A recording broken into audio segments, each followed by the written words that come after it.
आपने अभी मुंबई का हाल देखा था। मुंबई में 3000 से ज्यादा केसेस आ रहे हैं। अगर आप भी उन लोगों में से हैं जो सोचते हैं कि कोरोना जा चुका है, अगर आपको भी मास्क पहनना बोझ लगने लगा है, सोशल डिस्टेंसिंग का पालन भारी लगता है, तो सावधान हो जाएं।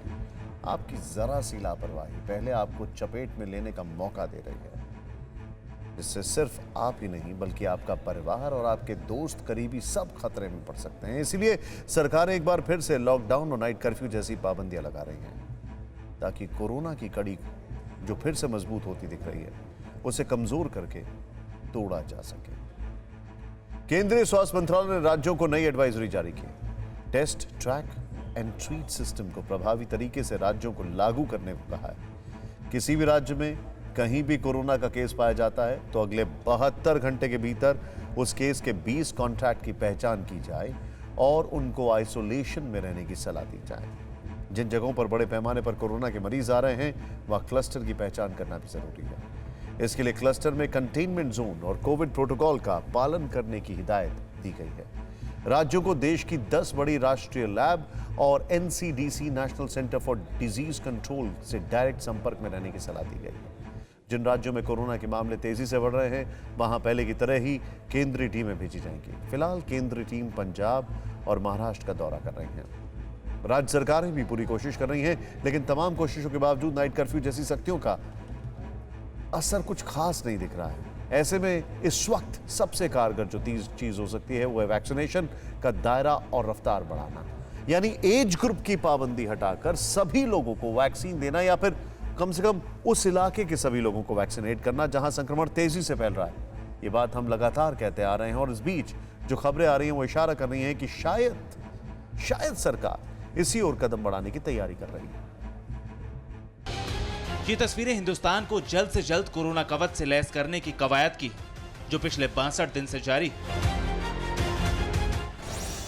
स्वास्थ्य मंत्रालय के आंकड़ों के मुताबिक 16 जनवरी यानी जब से देश में वैक्सीनेशन शुरू हुआ है, तब से 18 मार्च तक यानी 62 दिनों में देश में करीब 4 करोड़ लोगों को वैक्सीन की डोज दी जा चुकी। इसमें दूसरी डोज वाले लोग भी शामिल हैं, और इस हिसाब से अब तक करीब 3% आबादी को ही वैक्सीन लगाई जा सकी है। इस हिसाब से 130 करोड़ की आबादी को वैक्सीनेट करने में कई साल लग जाएंगे। It is not necessary scientifically to give each and every person in the country the vaccine. It is not going to be given to each and every person on this globe.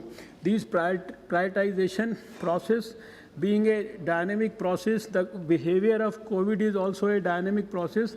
All the things are based on scientific facts, scientific scrutiny and scientific vision of the overall scientific and health community. सरकार भले ही इस वक्त सभी को vaccinate करने की बात नहीं कर रही, लेकिन मौजूदा स्थिति को देखते हुए एक्सपर्ट जो तय करेंगे उस हिसाब से वैक्सीन आगे बढ़ाने की बात कही जा रही है। और मौजूदा स्थिति के हिसाब से बहुत सारे एक्सपर्ट्स कह रहे हैं कि कम से कम उन शहरों और इलाकों में सबसे पहले लोगों को वैक्सीनेट किया जाए जहां संक्रमण के मामले बेतहाशा बढ़ रहे हैं, और शायद सरकार ने भी इस ओर सोचना शुरू कर दिया है। देश में इस वक्त 2 वैक्सीन लगाई जा रही हैं। एक है कोविशील्ड, जिसे सीरम इंस्टीट्यूट बना रहा है, और दूसरी है कोवैक्सीन, जिसे भारत बायोटेक बना रही है।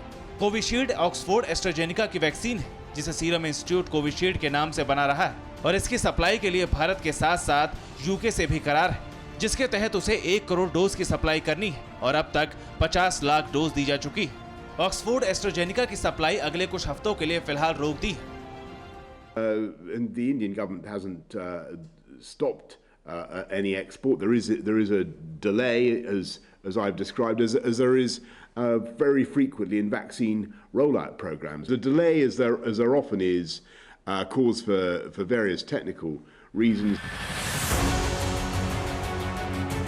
ब्रिटेन के प्रधानमंत्री बोरिस जॉनसन भले ही इसे टेक्निकल दिक्कत बता रहे हो, लेकिन माना यह जा रहा है कि भारत भी अब बड़े पैमाने पर टीकाकरण की तैयारी में, जिसमें वैक्सीन की कमी ना पड़े, इसीलिए विदेशों में सप्लाई को फिलहाल रोका गया है। इस बारे में अभी तक भारत सरकार की ओर से कुछ भी नहीं कहा गया है, लेकिन सीरम इंस्टीट्यूट की ओर से जो बयान दिया गया है वो काफी कुछ कह रहा है। ब्रिटेन को कुछ हफ्ते पहले 50 लाख डोज डिलीवर की जा चुकी। भारत में वैक्सीनेशन प्रोग्राम की मौजूदा जरूरतों और हालात के आधार पर बाद में बाकी डोज सप्लाई करने की कोशिश करेंगे। जाहिर है अगर कोरोना की बेलगाम होती रफ्तार पर लगाम लगाना है तो टीके का डोज जल्द से जल्द ज्यादा से ज्यादा लोगों तक पहुंचाना होगा और उन्हें सबसे पहले टीका लगाना होगा जो कोरोना के बढ़ते संक्रमण से डेंजर जोन में है। Bureau report TV9 Bharatvarsh. News top 9 रोज सुबह 7 बजे और शाम 7 बजे सिर्फ TV9 भारतवर्ष पर।